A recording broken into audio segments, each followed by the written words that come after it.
I just want to make sure we're doing this for the right reasons. You got your pride all tangled up in this thing. It's making you reckless. I taught you better than that. Gonna get yourself killed. Oh, damn. Hell. Probably get us all killed. Uncharted 3 Drake's Deception is a third-person action-adventure game made by Naughty Dog Incorporated. The game itself is about a treasure hunter, Nathan Drake, who, with his companions, go on an adventure around the world to find a lost city said to contain immeasurable wealth. Long story short, things are not so simple, and things go wrong for Drake within the first few minutes of the game. Uncharted 3 has an interesting story, but at the forefront of the game's narrative prowess is how that story is given added weight and meaning through the game's use of spectacle. Uncharted 3 creates an experience of adventure for the player while creating an overwhelming appreciation for the desperate nature of the protagonist's situation. The game's main tools for using spectacle to create these feelings and experiences are its presentation of the game's environments and its use of set pieces. Uncharted 3 is very much so the story of a flawed hero, a hero who has allowed his pride to cloud his judgment and motivations. The sense of graveness of Drake's situation is so well portrayed through the game that as his companions questioned his motivations and his apparent death wish in chasing the mysterious lost city, I too questioned Drake's motivations and felt as desperate as Nathan Drake himself. Come on, admit it. You love all this as much as I do. Uncharted 3 uses a variety of settings and environments to add to the overall sense of spectacular adventure that defines the game. Each environment looks and feels different. The gameplay moves quickly through each, and I never found myself in a single environment long enough for it to begin to feel boring or jaded. The settings range from the city streets of Colombia and Yemen, to a forest in France, the high seas, a ship graveyard, underground London, and the Rub al Khali desert. And that's not even all of them. Each location feels lived in and unique. The sheer variety of locations adds to the sense of scale of the game's world, and the pacing at which the players move through these settings adds to the game's overall sense of adventure. To further increase the sense of scale of the game's environments, and to draw the player's attention to certain aspects of each, the game employs a spectacular soundtrack, and uses a dynamic third-person camera. The game's soundtrack is as varied as the environments. Wandering through the streets of Colombia is paired with a soft Spanish guitar piece, while the game's large-scale desert sequence is given grand orchestral epics reminiscent of those from David Lean's 1962 movie Lawrence of Arabia. The Spanish guitar solo in Colombia highlights the smaller setting of the museum that Drake sneaks into, and its soft tone reinforces the feeling of quiet stealth that accompanies sneaking into the museum. The grand orchestral pieces of the desert sequence bring attention to the massive scale of the desert Drake is wandering alone through, hence adding to the desperate feeling of Drake's situation. The game's dynamic camera replaces the more traditional static camera of other third-person games that trail behind the player for the game's duration. Uncharted 3's camera allows the game to naturally incorporate cinematic shots into the game without disrupting gameplay. The camera can focus on certain key points, or it can pull out into a long shot of the environment, either focusing player attention onto important details or revealing the scale and scope of an environment or setting, respectively. The camera shifts to suit whatever Drake is doing throughout the game, best highlighting whatever the game's designers saw as the most important aspect of the moment. This is the game's most cinematic feature, in that, similar to in cinema, the camera moves to highlight certain key points of a moment in order to create certain feelings, and additionally on Uncharted, to provide direction to the player that allows gameplay to flow more smoothly. Such as when, while climbing, when enemies begin shooting down on Drake from above, the camera naturally shifts to show both the enemies and the wall being climbed. The game best creates a sense of desperateness and scale through the environments when it uses the soundtrack and the dynamic camera together. The camera can visually show an image, while the soundtrack further highlights the feeling that the game seeks to highlight. For example, in one sequence, Drake is trapped within a ship's cargo hold, but is unaware of said ship's location. When he escapes to the outside of the ship, the cinematic camera pulls out to pan across the desolate shipyard, while the soundtrack begins to play some electric guitar riffs to match the shipyard aesthetic, and to highlight the location's large and desolate nature. Look at this place. Similarly, in the desert sequence, the camera pulls out into a tracking long shot that follows Drake as he stumbles through the sand dunes, and as the music swells up into one of the grand orchestral pieces mentioned earlier. This reveals the inescapable expanse of the surrounding Rubal-Khali desert, furthering the sense of scale and adventure of the game, the sense of adventure coming from exploring that massive expanse. At the same time, the reveal of the desert's scale adds greatly to the sense of desperateness in Drake's situation, in that the moment makes it quite clear that Drake, and therefore the player, is lost, alone, and far away from any salvation. In feeling the sense of scale of the massive desert, the player can better experience and appreciate how Drake is stranded out all alone, while the game's antagonists move closer to their goal, and Drake, stuck in the desert, is helpless to stop them. Through this sequence and through the entire game, the game uses the player's preconceptions of the action-adventure genre, which tell the player that Drake is an invincible hero, and turns those preconceptions around. In the desert and other scenes, Drake is clearly a mortal character. His fear and uncertainty become evident, and the game's use of spectacular scale adds to this evidence by further revealing how desperate Drake's situation is. You gotta be kidding me. Now what?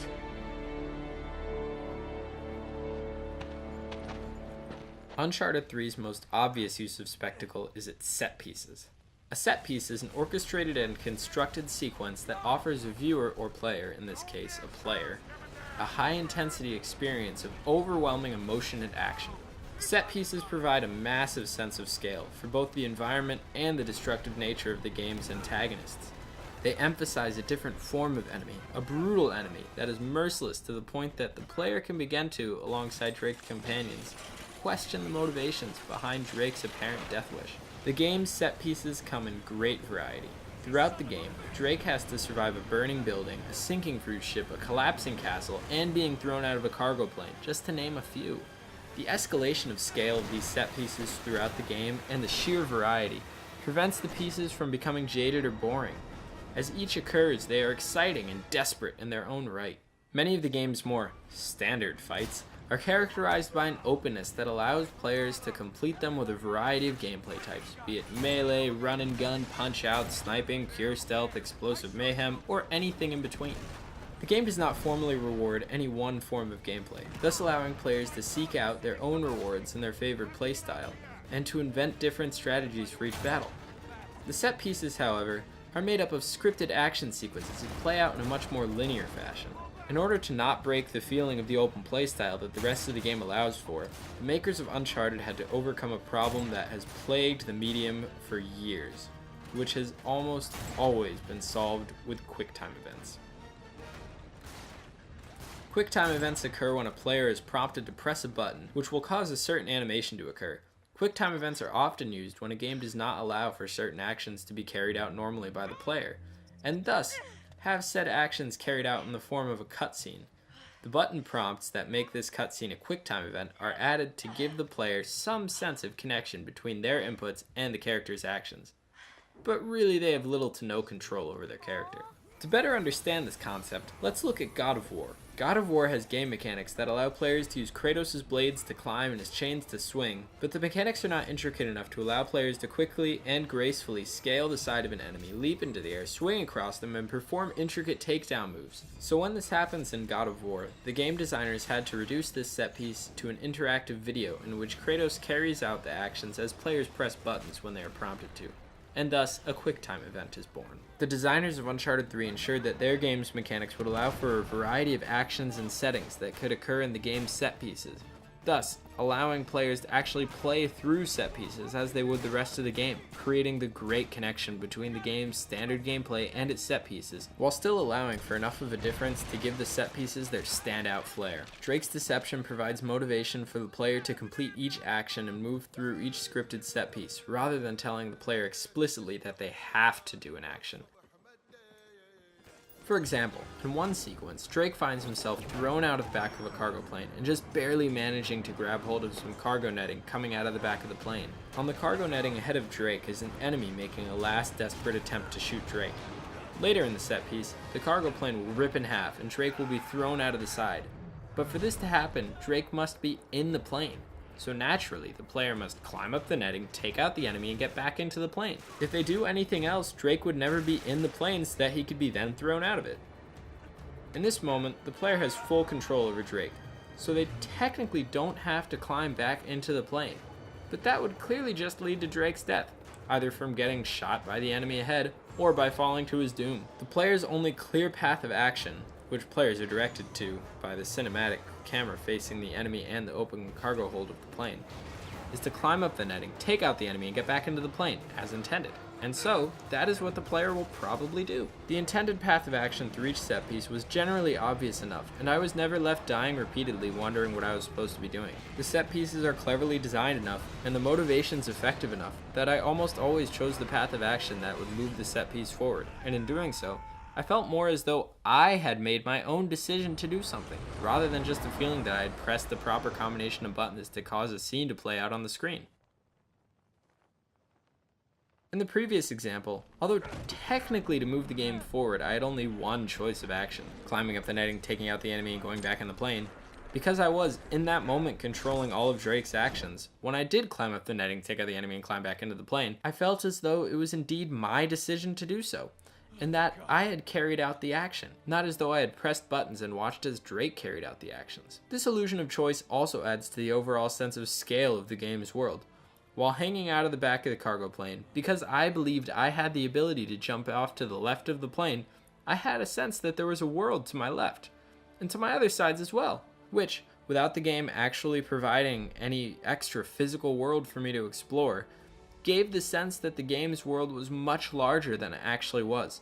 It is this wonderful mix of gameplay and cinematic spectacle that really makes the set pieces stand out.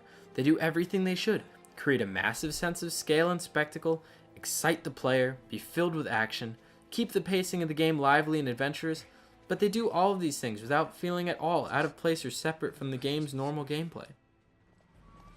It is not often in the action genre that the situation of the main character feels as desperate as Drake's situation in Uncharted 3, but so too, it is not often in the action genre that the use of spectacle is so well integrated into the gameplay and into the very narrative itself. It is in that way that Uncharted 3 stands out in its use of spectacle. The presentation of set pieces and environments adds to the sense of the desperate nature of Drake's situation so much that I was able to question Drake's motivations, and I was able to see his flaws as a flawed hero. And thus, Uncharted 3 is able to tell a story of a flawed hero in a way that not only presents the story to the player, but allows the player to feel and experience the story in a more meaningful way that has not before been achieved. I'm not saying that Uncharted 3 is the best flawed hero story ever, but I'm saying that it allows its players to experience this age-old genre in a new way that does not make it feel at all like an age-old genre. The key word here is experience. Uncharted 3 is an example of how spectacle can be used to further narratives, and in video games, can be used to make players experience that narrative in a new way. Spectacle is meant to create a sense of overwhelming feeling and emotion, so when it is used effectively as part of a narrative, it allows players to feel the narrative and to have a new kind of emotional connection with it. In this sense, Uncharted 3 is not only a gem among the action genre, but is a sign of the potential of video games to use spectacle to tell old stories in entirely new ways.